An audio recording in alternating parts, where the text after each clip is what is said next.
I'm in the Gothic world, the world of chivalry, courtesy and romance, a world in which serious things were done with a sense of play, where even war and theology could become a sort of game, and when architecture reached a point of extravagance unequaled in history. After all the great unifying convictions of the 12th century, high Gothic art can look fantastic and luxurious, what Marxists call conspicuous waste. And yet, these centuries produced some of the greatest spirits in the whole history of man, amongst them St. Francis of Assisi and Dante. Behind all the fantasy of the Gothic imagination, there remained, on two different planes, a sharp sense of reality. Medieval man could see things very clearly, but he believed that these appearances should be considered as nothing more than symbols or tokens of an ideal order, which was the only true reality. The fantasy strikes us first. A charming example is this series of tapestries known as The Lady with the Unicorn, one of the last and most seductive examples of the Gothic spirit. It is poetical, fanciful, and profane. Its ostensible subject is the four senses, but its real subject is the power of love, which can enlist and subdue all the forces of nature, including these two emblems of lust and ferocity, the unicorn and the lion. They kneel before this embodiment of chastity and even hold up the corners of her tent. These fierce beasts have become, in the heraldic sense, her supporters. And all round this allegorical scene is what the scholastic medieval philosophers used to call nature naturing, natura naturans. Birds, trees, flowers, leaves galore, and those rather obvious symbols of nature naturing, rabbits.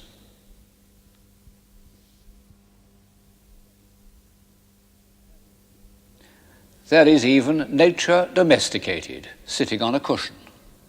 What an image of worldly happiness at its most refined, what the French call the douceur de vivre, which is often confused with civilization.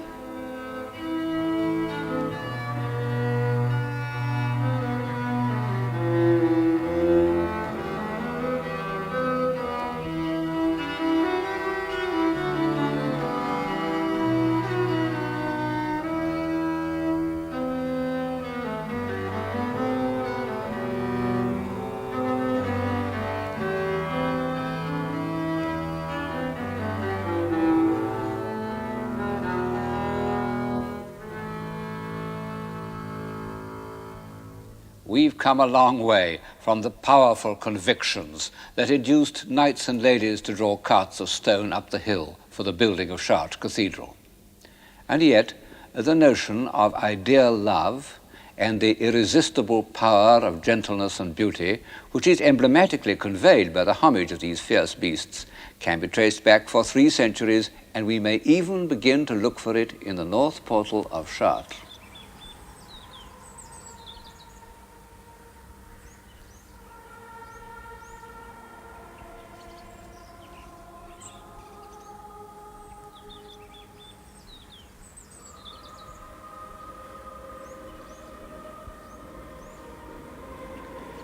This portal, the north portal, was decorated about the year 1220, and it seems to have been commissioned by that formidable lady Blanche of Castile, the mother of St. Louis.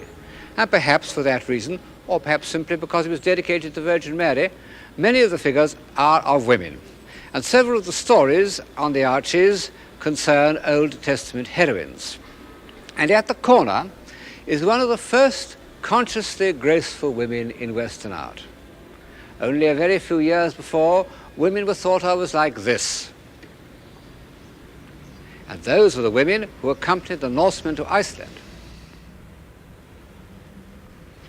Now, look at this embodiment of chastity, lifting her mantle, raising her hand, turning her head, with rhythms of self-conscious refinement that would have become mannered, but here are genuinely modest, and in fact, she represents a saint called Saint Modeste, which he might be Dante's Beatrice. Of the 2 or 3 faculties that have been added to the European mind since the civilization of Greece and Rome, none seems to me stranger and more inexplicable than the sentiment of ideal or courtly love. It was entirely unknown in antiquity. Passion, yes. Desire, yes, of course. Steady affection, yes. But this state of utter subjection to the will of some almost unapproachable woman, this belief that no sacrifice was too great, that a whole lifetime might properly be spent in paying court to a disdainful lady or suffering on her behalf. This would have seemed to the Romans or to the Vikings not only absurd but unbelievable. And yet for hundreds of years it passed unquestioned. It inspired a vast literature from Chrétien de Troyes to Shelley, most of which I find completely unreadable. And even up to 1945, we still retained a number of chivalrous gestures. We raised our hats to ladies and let them pass first through doors, and in America, pushed in their seats at table. We still subscribed to the fantasy that they were chaste and pure beings in whose presence we couldn't tell certain stories or pronounce certain words. Well, that's all over now. But it had a long run, and there was much to be said for it. How did it begin? The truth is that nobody knows. And most people think that, like the pointed arch, it came from the East, that pilgrims and crusaders found in the Muslim world a tradition of Persian literature in which women were the subject of extravagant compliment and devotion. I don't know enough about Persian literature to say this is true, but I do think that the Crusades had another, less direct influence on the concept of courtly love. The lady of a castle must always have had a peculiar position, cooped up with so many unoccupied young men who couldn't spend all their time fighting. And when the lord was away for a year or two, the lady was left in charge. She took on his functions and received the kind of homage that was accepted in a feudal society. And the wandering knight who visited her did so with the mixture of deference and hope that one gets in the troubadour poems. Pour mon cœur relais au serve une chanson faire.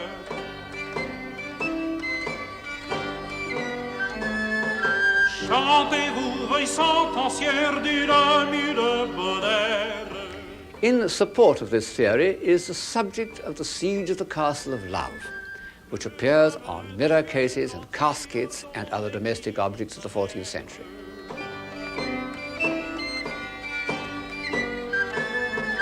Certes, y a le lit à une sœur, hélas, car elle a très tous mon cœur pris en ses lacs. Celui qu'on doit avoir pluriel. I ought perhaps to add that the idea of marriage doesn't come into the question at all. Medieval marriages were entirely a matter of property. Well, as everybody knows, marriage without love means love without marriage. And then, I suppose one must admit that the cult of the Virgin had something to do with it. In this context, it sounds rather blasphemous. But the fact remains that one often hardly knows if a medieval love lyric is addressed to the poet's mistress or to the Virgin Mary.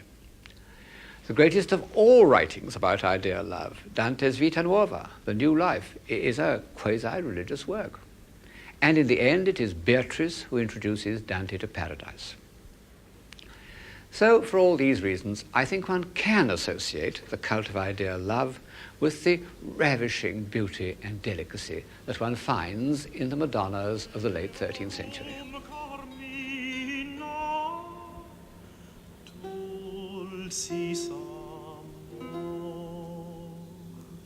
Quite core hoc tempore fit vilio, si tenerem quam cupio, in nemore sub folio.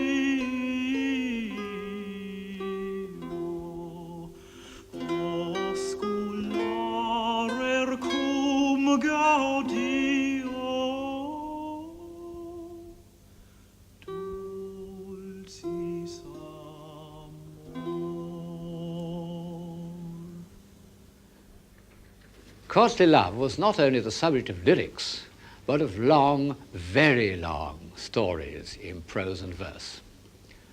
And this reminds me of something else that the Gothic centuries added to the European consciousness, that cluster of ideas and sentiments which surrounds the words romantic and romance.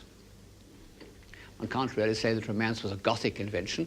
I suppose that, as the word suggests, it was Romanesque and grew up in those southern districts of France where the memories of Roman civilization had not been quite obliterated when they were overlaid by the more fantastic imagery of the Saracens. But the chivalrous romance of the Gothic time, from Chrétien de Troyes in the 13th century to Mary in the 15th, with their allegories and personifications, their endless journeys and night-long vigils, their spells and mysteries, had a special appeal to the medieval mind. For 200 years, the Roman de la Rose was probably the most read book in Europe, except for Boethius and the Bible. Well, it's not much read today, except in order to pass examinations. But of course, the effect of these romances on 19th century literature was decisive, whether as a quarry or as an imaginative escape, especially in England. The Eve of St. Agnes, the Belle Dame sans Merci, the Idylls of the King, to say nothing of that crucial masterpiece of the late 19th century, Wagner's Tristan and Isolde. One can't say that Gothic romance hasn't played a part in our experience, if only at second hand.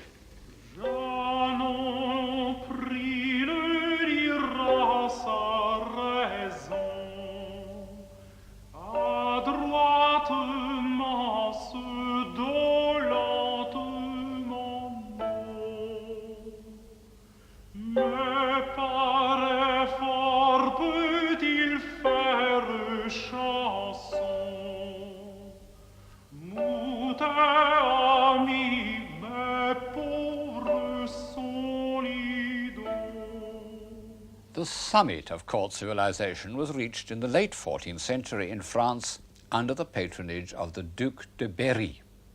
He built a series of fabulous filigree castles, of which the painter de Limbourg has left us an apparently accurate record.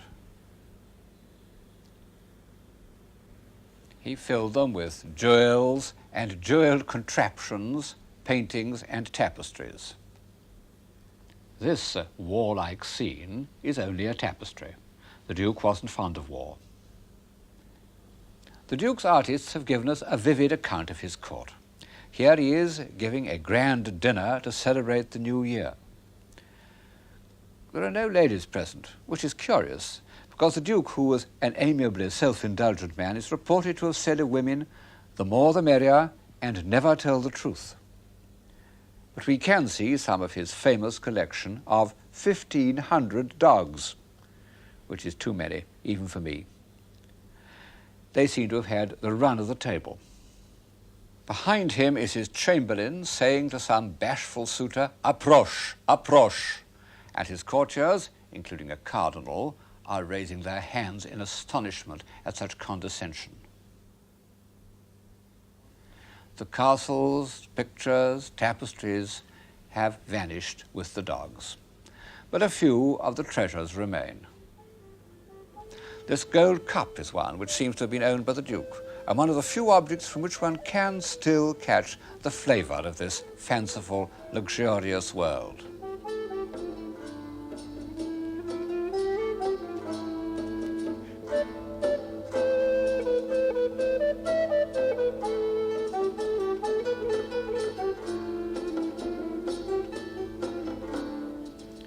And this, nominally a reliquary, but actually an extravagant but charming tie. It's supposed to have held a thorn from Christ's crown at the crucifixion. There were many patrons of art and collectors at that time, but the Duke was peculiar in that the arts were his whole life. And to pay for his collections, he taxed his subjects mercilessly, and they probably wouldn't have agreed with this miniature where St. Peter seems to be admitting him to heaven without the usual formalities. It was a colder world for peasants. The manuscripts illustrate Another capacity of the human mind which had grown up in the preceding century, the delighted observation of natural objects, leaves and flowers, animals and birds. Birds were a medieval obsession. They're the subject of one of the earliest medieval sketchbooks, and they fill the borders of manuscripts. If you would ask the 14th century cleric to account for all these birds, he would probably have said that they represented souls, because they can fly up to God.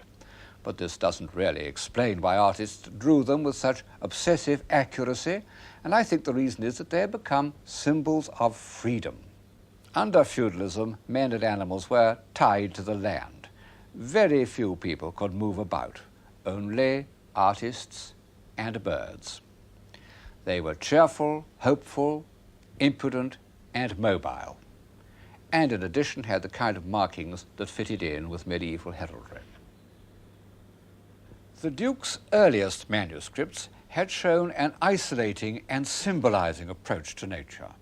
But in the middle of his career, he discovered an artist or a group of artists called de Limbourg, who by some stroke of original genius saw nature as we see it, as part of a complete visual experience. No doubt much of their work's been lost, but one book remains, The Very Rich Hours, which is one of the miracles of art history. Here are men and women cultivating the fields, harrowing, sowing, with a scarecrow in the background, haymaking and harvesting, and suddenly we realize that all this had been going on in the same places, more or less unchanged, all through the Dark Ages, and went on in the same way right up to the last war. In the foreground, a party of nobles out hawking indulged in a little mild courtship, so called because it was only in courts that one had time for these agreeable preliminaries, instead of getting down to business immediately.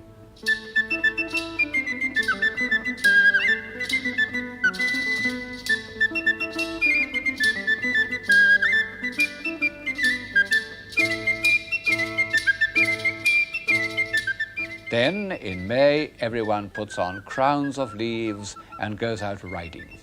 What a dream!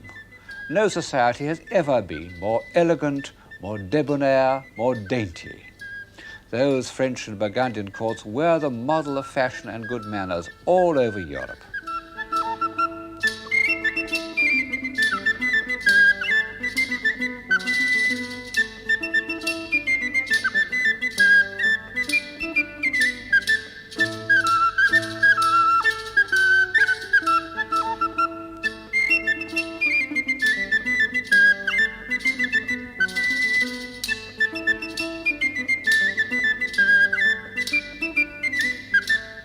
Many people, when you mention to them the word civilization, think of something like this.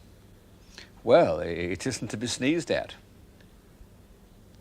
But it isn't enough to keep a civilization alive, because it depends on a small, static society that never looks outside or beyond. And we know from many examples that such societies become petrified, anxious only to hold on to their own social order. The great, indeed the unique merit of European civilization has been that it has never ceased to develop. Even the idea of courtesy could take on an unexpected form. In the years when the north portal of Chartres was being decorated, a rich young dandy named Francesco Bernardone suffered a change of heart. He was, and always remained, the most courteous of men. He was deeply influenced by French ideas of chivalry. And one day, when he had fitted himself up in his best clothes in preparation for some chivalrous campaign, he met a poor gentleman whose needs seemed to be greater than his own, and gave him his cloak. That night he dreamed that he should rebuild the celestial city. Later, he gave away his possessions so liberally that his father, who was a rich businessman in the Italian town of Assisi, decided to disown him, whereupon Francesco took off his remaining clothes and said that he would possess nothing, absolutely nothing. The Bishop of Assisi hid his nakedness and afterwards gave him a cloak and Francesco went off into the woods singing a French song. The next 3 years he spent in abject poverty, looking after lepers, who were very much in evidence in the Middle Ages, and rebuilding with his own hands abandoned churches. In all his actions he took the words of the Gospels literally, and he translated them into the language of chivalric poetry. He said that he had taken poverty for his lady, and when he achieved some still more drastic act of self-denial, he said that it was to do her a courtesy. It was partly because he saw that wealth corrupts and is the cause of war, but partly because he felt that it was discourteous to be in the company of anyone poorer than oneself. I have so far illustrated the story of St. Francis by the work of the Sienese painter Sassetta, because although he painted so much later, the chivalric Gothic tradition lingered on in Siena as nowhere else in Italy, and gave to Sassetta's sprightly images a lyric, even a visionary quality, more Franciscan than the ponderous images of Giotto. But I must now change to Giotto, not only because he lived 150 years earlier than Sassetta, that's to say, much nearer the time of St. Francis, but because he was chosen to decorate the great church where I'm now standing, the Church of St. Francis, built very shortly after his death. How many of these frescoes are really by Giotto's own hand is an open question. Modern English scholars have taken it into their heads to say that Giotto practically never went to Assisi at all. Italian scholars think that he painted nearly all of them. I'm inclined to think that Giotto was one of those artists, like Raphael, who attached much more importance to invention than to execution. He was quite prepared to let his pupils, there must have been a small army of pupils, carry out his ideas. The ones here above my head, I'm pretty sure he painted himself because they have all his weight and dramatic power. Where he seems to me to fall short is in his actual image of the saint. It's too grave and commanding. It has none of that sprightliness almost, that sense of joy which St. Francis valued almost as much as courtesy itself. Incidentally, we don't know what St. Francis looked like. The best known early painting is attributed to Cimabue. It looks quite convincing, but I'm afraid that it's entirely repainted and only shows us what the 19th century thought St. Francis ought to have looked like. From the first, everyone recognized that St. Francis was a religious genius, the greatest, I believe, that Europe has ever produced. Although he was only a layman, the Pope gave him permission to found an order here at Assisi.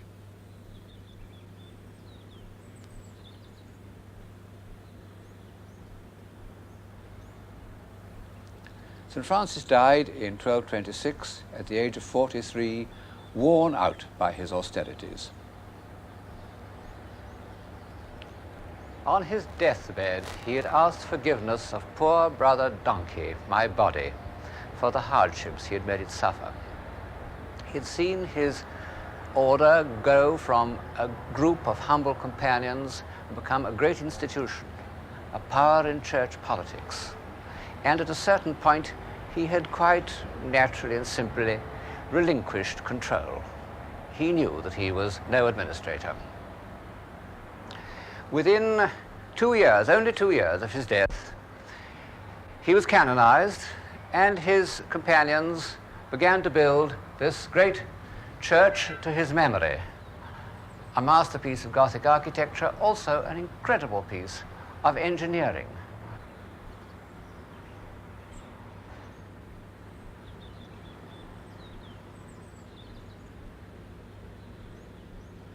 Two churches, one on top of the other, a huge monastery, all built on arcades, and of such hard stone that it's almost impossible to believe that it's original 13th century work.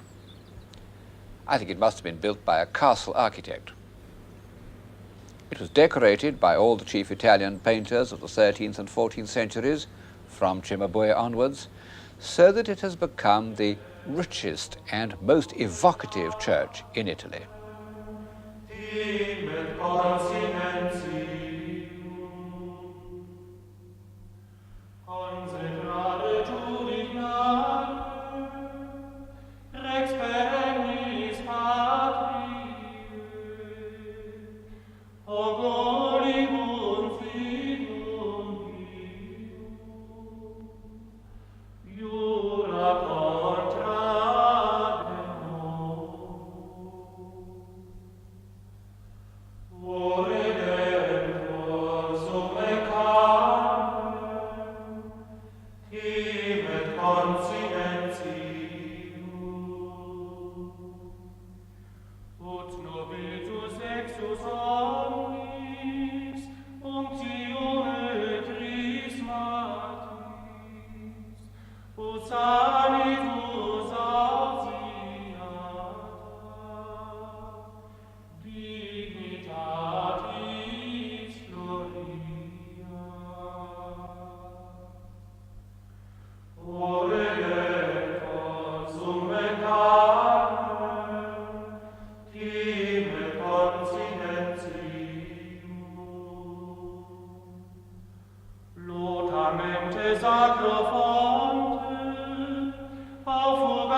A strange memorial to the little poor man, whose favourite saying was, "Foxes have holes, and the birds of the air have nests, but the Son of Man hath not where to lay his head."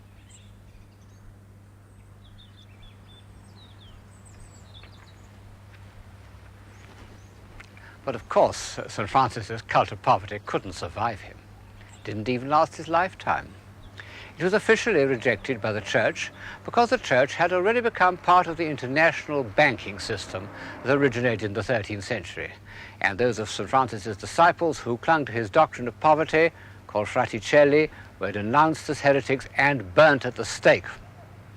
And for 700 years, capitalism has continued to grow to its present monstrous proportions.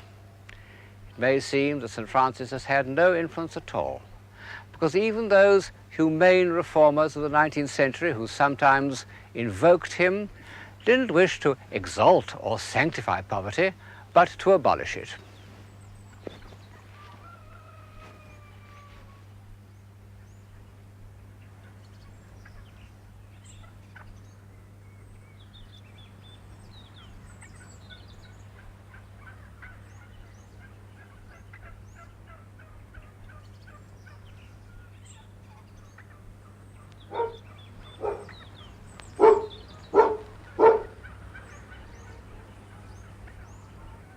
And yet, his belief that in order to free the spirit we must shed our earthly possessions is the belief of that all great religions have in common, East and West, almost without exception. And by enacting that truth with such simplicity and grace, he made it a part of the European consciousness, an ideal to which, however impossible it may be in practice, the finest spirits will always return. And by freeing himself from the pull of possessions, St. Francis achieved a state of mind which has been of great value to us. I mean his belief in the unity of creation and the possibility of universal love. It was only because he possessed nothing that St. Francis could feel sincerely a brotherhood with all created things, not only living creatures like Brother Pig, but Brother Fire and Sister Wind. This philosophy inspired his hymn to the unity of creation, known as the Canticle of the Sun, and it's expressed with irresistible naivete in a collection of legends known as the Fioretti, the little flowers. Not many people can make their way through the polemics of Abelard or the definitions of St. Thomas Aquinas, but everyone can enjoy these holy folk tales which, after all, may not be completely untrue. They are, in contemporary jargon, amongst the first examples of popular communication, at any rate since the Sermon on the Mount. And they tell us, for instance, how St. Francis persuaded a fierce wolf that terrified the people of Gubbio to make a pact by which, in return for regular meals, he will leave the citizens alone. "Give me your paw," said St. Francis, and the wolf gave his paw. Most famous of all, of course, is the Sermon to the Birds, those creatures which, as I've said, seemed to the Gothic mind singularly privileged. 7 centuries haven't impaired the naive beauty of that episode.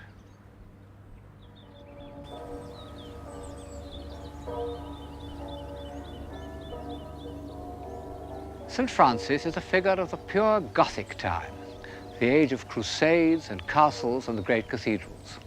Although he put it to strange and marvelous uses, he belonged to the age of chivalry. Well, however much one loves that world, I think it remains for us infinitely strange and remote. It's as enchanting, as luminous, as transcendental as the stained glass that is its glory. And, in the ordinary meaning of the word, as unreal.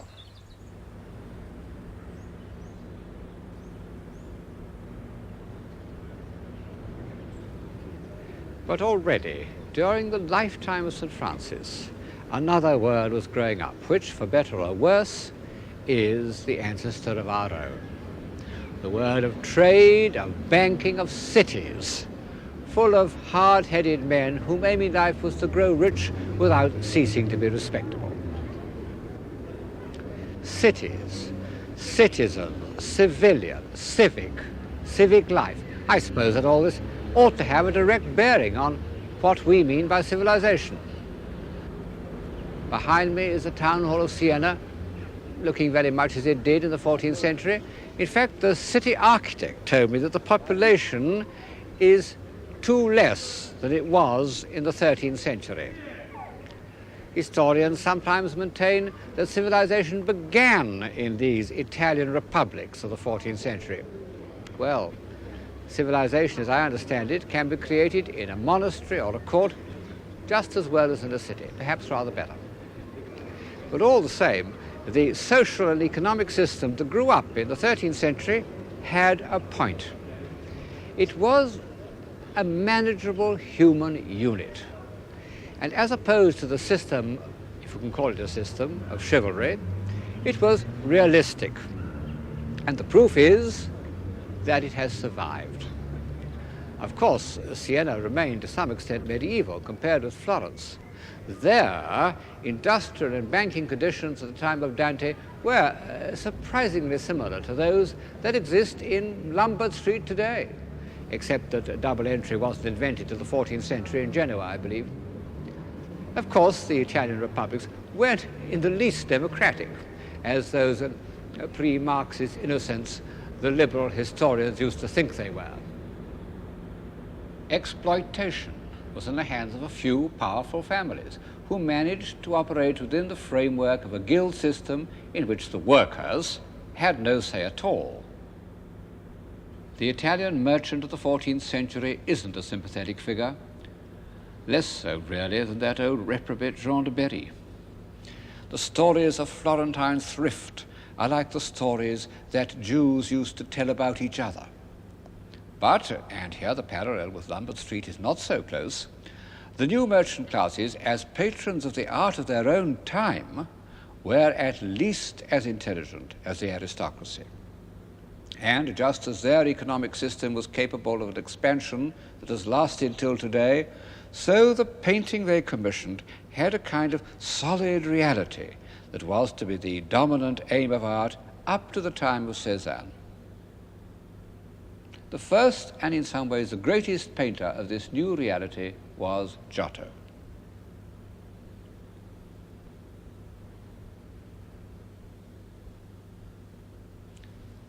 This is one of Giotto's frescoes in the Arena Chapel in Padua. And as I look at it, I realize that to anyone whose eye has been conditioned by realism, as it has existed in European art from the Renaissance to the Cubists, this will not look very realistic, perhaps no more so than Gothic tapestry. But this much is clear. Instead of a decorative jumble, it concentrates on a few simple, solid-looking forms arranged in space. Giotto had, more than any artist before him, the ability to make his figures look solid. He manages to simplify them into large, comprehensible, apprehensible shapes, and it gives one a profound satisfaction to feel that one can grasp his figures so completely. He needs to make his figures more vividly credible because he wishes us to feel more intensely the human drama in which they are involved. Once we have, so to say, learnt Giotto's language, we can recognize him as one of the greatest masters of painted drama that has ever lived.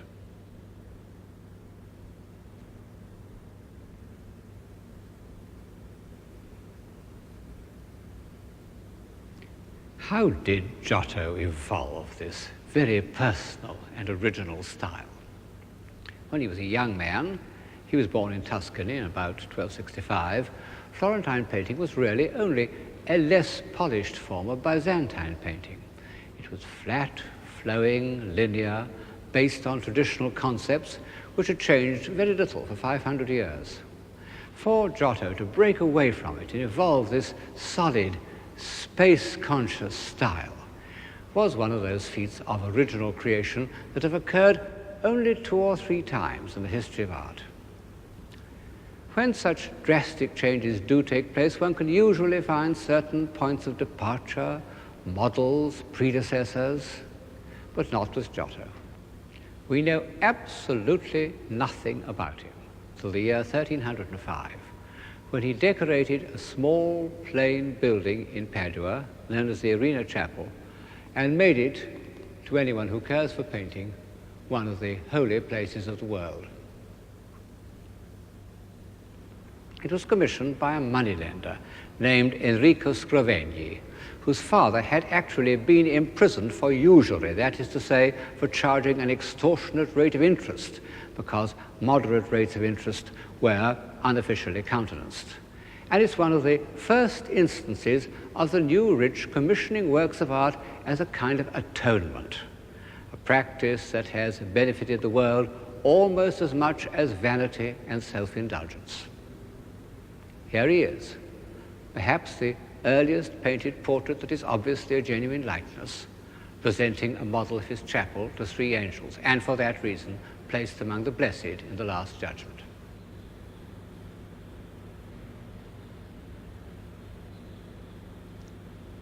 Giotto is the supreme dramatist of human life in all its diversity. He can depict a scene like this, marriage at Cana, which is almost Chaucerian. Amen dica sasine, iam satur de gramine, amen, amen itera, aspernare vetera, esirana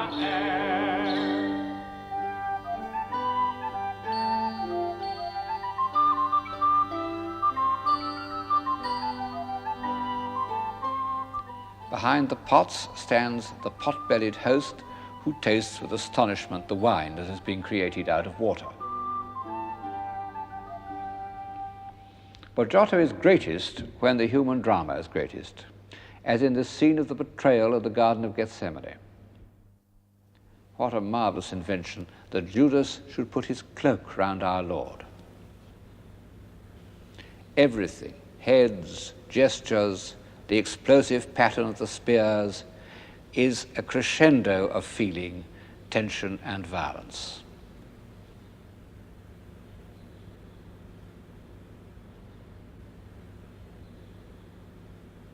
But he can also achieve the lyrical beauty of the Virgin's wedding procession.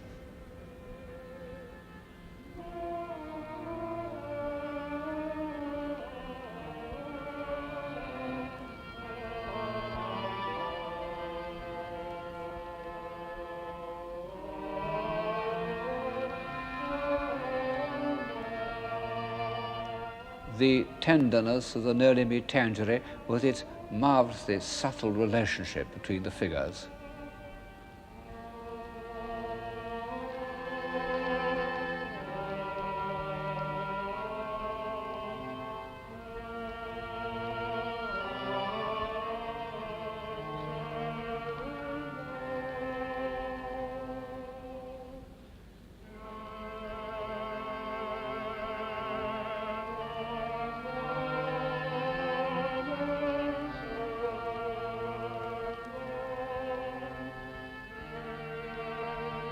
And finally, the Lamentation over Christ's dead body. It's a masterpiece of pictorial construction, a sort of model for high academic painting for 500 years. But this technical aspect is soon forgotten. Look at the gestures and the heads of the mourning women. They need no words from me.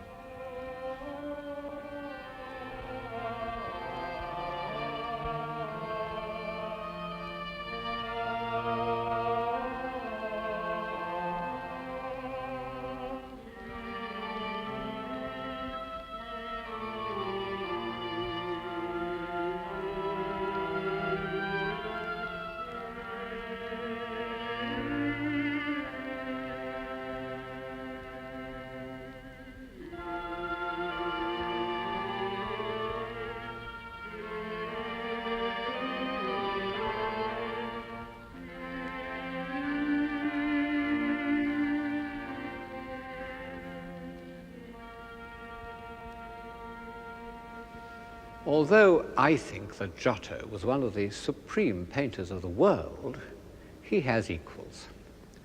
But in the year of his birth, and in the same district, was born a man who is unequaled, the greatest philosophical poet that has ever lived, Dante. Since they were contemporaries and compatriots, one feels that it should be possible to illustrate Dante by Giotto. They seem to have known each other, and Giotto may have painted Dante's portrait. In fact, their imaginations moved on very different planes. Giotto was above all interested in humanity. He sympathized with human beings, and his figures, by their very solidity, remain on earth. Well, of course, there is humanity in Dante. He lived in the thick of Florentine politics, and all the characters he had pitied or hated or admired appear in his poem, not only as representatives of good and evil, but with the vividness of real people. But Giotto lacked Dante's philosophic power and moral indignation, that heroic contempt for baseness that was to come again in Michelangelo. Above all, that vision of a heavenly order and the intellectual power to make it comprehensible.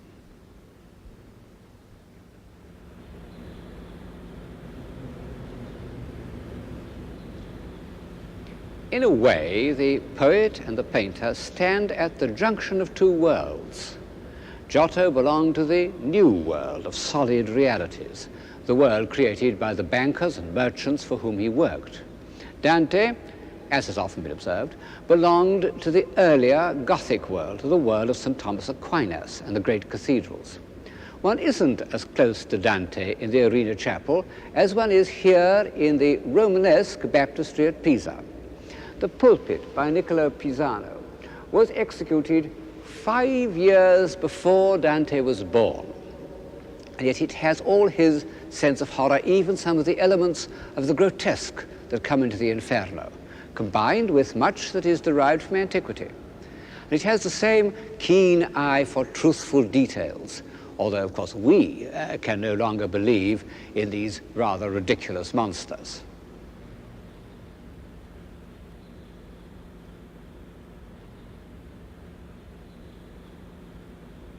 Niccolo's son, Giovanni, about 15 years older than Dante and Giotto, and deeply influenced by the Gothic art of the North, seems to me perfectly to reflect the Dantesque spirit.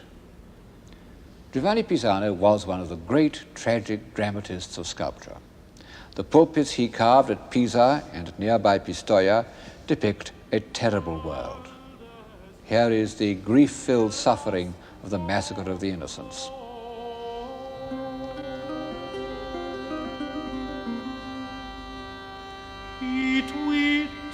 And went away unknown.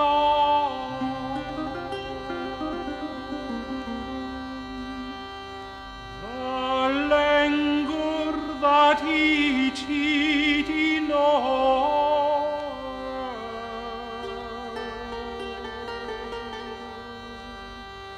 the loss he find the priest thereof.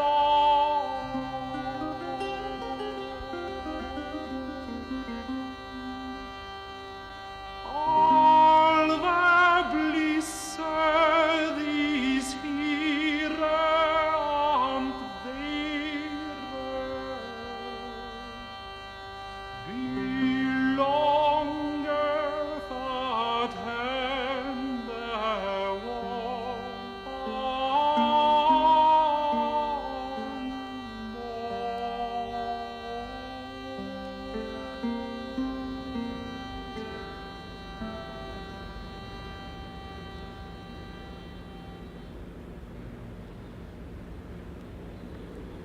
But Giovanni Pisano's feeling of tragic indignation was only one side of Dante. In the second half of his great poem, from the middle of the Purgatorio onwards, there are moments of disembodied bliss to which no artist of the time did justice. Nor were the painters of the 14th century ready to reflect Dante's feeling for light. Like all the heroes of this series, Dante thought of light as a symbol of civilized life. And in his poem he describes accurately and economically light in all its varying effects. The light of dawn, light on the sea, light on leaves in spring. But all these beautiful descriptions, which are the part of Dante that we like best, are only similes. They are introduced by the words as when. They are intended to illustrate and make comprehensible to our earthbound senses the vision of divine order and heavenly beauty.